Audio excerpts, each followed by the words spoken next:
बहुत दिनों के बाद फिर से आप सभी को अपने चैनल प्रकाश खेती में स्वागत है। मैं 10-15 दिन से वीडियो नहीं बना पा रहा था दोस्तों, क्योंकि मुझे अपना कुछ पर्सनल काम था जिसकी वजह से एक भी वीडियो नहीं बन पाया। तो आज वापस मैं काम करने वाला हूँ अपना हॉलर मशीन में। आप सभी लोग को उसका पूरा ओवरव्यू दिखाऊंगा और कुछ बातें आप लोग को देखने के लिए सीखने के लिए मिल जाएगा। तो आप लोग पूरा वीडियो को वॉच कर सकते हैं। तो मैं हूँ प्रकाश और आप सभी को फिर से अपने चैनल प्रकाश खेती में स्वागत है। लोग देख सकते हैं इधर धान रखा हुआ है, ज़्यादा नहीं है, 3-4 बोरी रखा हुआ है। फिर भी आप लोग देख सकते हैं ये इसको अभी कुटाई करना है दोस्तों। तो ये देख सकते हैं और अपना जुगाड़ इधर है टीना। ये टीना हम यूज करते हैं, इसी से धान नापते हैं।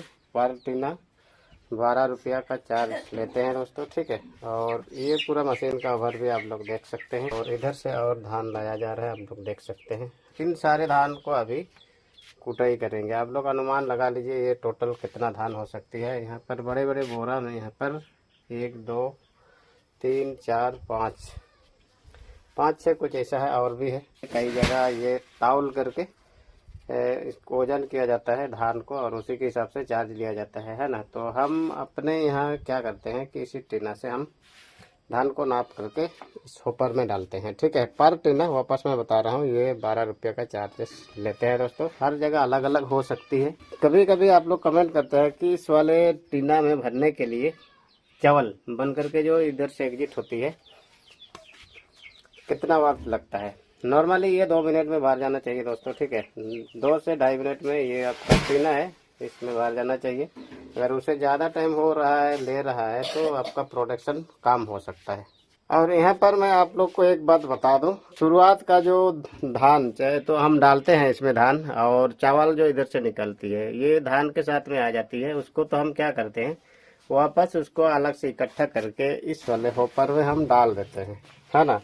लेकिन लास्ट में जो चावल निकलती है उसमें आपका कुछ धान के साथ में आ जाता है। तो उसको किस तरह से सॉल्व आउट करना है, पिछले वीडियो में मैंने बताया था कि कुछ भूसा डाल करके उसको एडजस्ट किया जा सकता है। लेकिन आप दूसरा काम कर सकते हैं। आप क्या कर सकते हैं कि इस वाले टीना में कुछ चावल को लेकर के आप वापस जो लास्ट होती है इसको इसी में डाल देंगे, जो अच्छी तरह से कुटाई हो के आता है। चाहे तो अच्छा वाला चावल को आप इस टीना में से इसमें डाल देंगे तो लास्ट मोमेंट में, तो आपका धान चावल के साथ में आने वाला जो प्रॉब्लम है वो बिल्कुल क्लियर हो जाएगा। आपका एक भी धान नहीं आएगा दोस्तों, ठीक है। हम यहाँ पर बेसिकली क्या करते हैं, मैनुअली ऑपरेट करते हैं। बहुत लोग ये ऑटोमेटिक बना देते हैं, लेकिन ऑटोमेटिक में मुझे कंफर्टेबल नहीं लगता है दोस्तों, ठीक है। क्योंकि उसमें अपने हिसाब से एडजस्ट यहाँ पर नहीं कर सकते हैं। यहाँ पर क्या होता है कि मैनुअली करेंगे तो हम अपने हिसाब से इसको लोड काम ज़्यादा कर सकते हैं, इसलिए मैं मैनुअली ज़्यादातर ऑपरेट करता हूँ। बहुत लोगों को मैंने देखा है ऑटोमेटिक भी बनाते हैं, लेकिन उसमें मैंने देख करके अपना कंफर्ट उतना मुझे नहीं लगा, ठीक है। इसलिए ज़्यादातर मैं रिकमेंड आप लोग को नहीं करता हूँ कि ये ऑटोमेटिक बनाइए, चाहे तो ऑटोमेटिक चलाइए, ठीक है। तो यहाँ पर अपना बैठने का साधन यहाँ पर रख लेते हैं। अभी तो लाए नहीं है, हम अभी कुर्सी लेकर के आएंगे और यहाँ पर रख देंगे। आराम से बैठ करके यहाँ पर हम ऑपरेट करेंगे दोस्तों।